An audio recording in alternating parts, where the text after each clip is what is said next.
कांग्रेस ने आज शीला दीक्षित को उत्तर प्रदेश में मुख्यमंत्री पद का उम्मीदवार बनाने की औपचारिक घोषणा की। शीला दीक्षित को सामने रख कांग्रेस ब्राह्मण मतदाताओं को लुभाने की कोशिश कर रही है। जिसका अनुमान आप काफी समय से लगा रहे थे, वो पहली बार आपका अंदाजा सही निकला है। आप सीएम कैंडिडेट कहिए या पार्टी का चेहरा कहिए, किसी भाषा में श्रीमती शीला दीक्षित। कांग्रेस के इस ऐलान के साथ एबीपी न्यूज की उस खबर पर मुहर लग गई जिसमें हमने आपको बताया था कि कांग्रेस के रणनीतिकार प्रशांत किशोर यूपी में एक ब्राह्मण चेहरे के साथ चुनाव में उतरना चाहते थे। कांग्रेस में कई दिनों तक इस मुद्दे पर मंथन होता रहा और आखिर में शीला दीक्षित के नाम पर मुहर लगी। 2 दिन पहले ही गुलाम नबी आजाद के घर पर उत्तर प्रदेश की रणनीति को लेकर अहम बैठक हुई थी, जिसमें प्रियंका गांधी खुद शामिल हुई थी।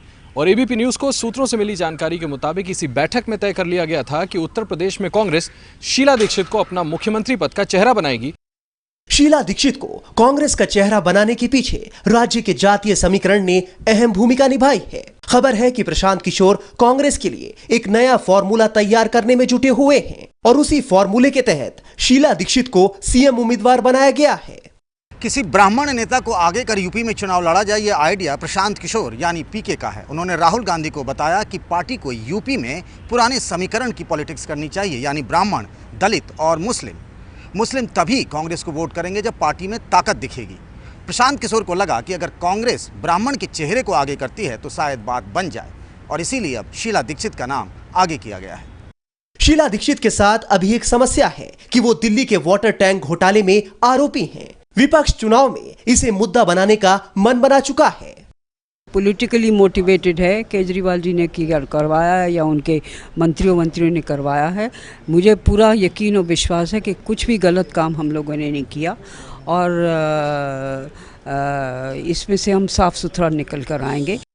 शीला दीक्षित विश्वास जता रही हैं कि घोटाले का आरोप का यूपी चुनाव पर कोई असर नहीं पड़ेगा। आपको बता दें कि शीला दीक्षित का यूपी से काफी पुराना रिश्ता है। दरअसल उनका ससुराल उन्नाव जिले में है। उनके ससुर उमा शंकर दीक्षित राज्य के दिग्गज कांग्रेसी नेता रहे हैं। खुद शीला दीक्षित साल 1984 से लेकर साल 1979 तक कन्नौज से कांग्रेस सांसद रही हैं। यूपी से इसी रिश्ते को लेकर शीला दीक्षित खुद को यूपी की बहू बताती हैं और अब कांग्रेस ने उन्हें ब्राह्मण चेहरे के तौर पर मैदान में उतार दिया है। दिलचस्प बात यह है कि कांग्रेस के रणनीतिकार प्रशांत किशोर खुद भी ब्राह्मण कार्ड खेल रहे हैं। प्रशांत किशोर यानी पीके यूपी में प्रशांत किशोर पांडे कहलाना पसंद करते हैं। कांग्रेस की बैठकों में उनका परिचय भी इसी नाम से कराया जाता है। जब उन्हें कांग्रेस की छवि सुधारने के लिए लखनऊ भेजा गया तो उनके बारे में चर्चा शुरू हो गई कि आखिर वो किस जाति के हैं। किसी ने उन्हें भूमिहार समझा, किसी ने उन्हें ब्राह्मण समझा, किसी ने उन्हें कायस्थ समझा और इसीलिए उनके नाम के आगे पांडे जोड़ दिया गया। वो इस बात को ही बताते हैं कि उनका रिश्ता यूपी के बलिया जिले से रहा है।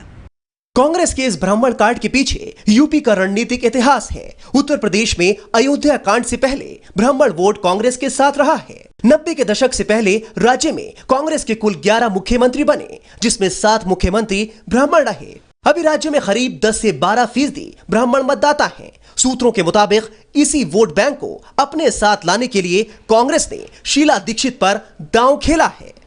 एबीपी न्यूज ने आपको सबसे पहले यह खबर बताई थी।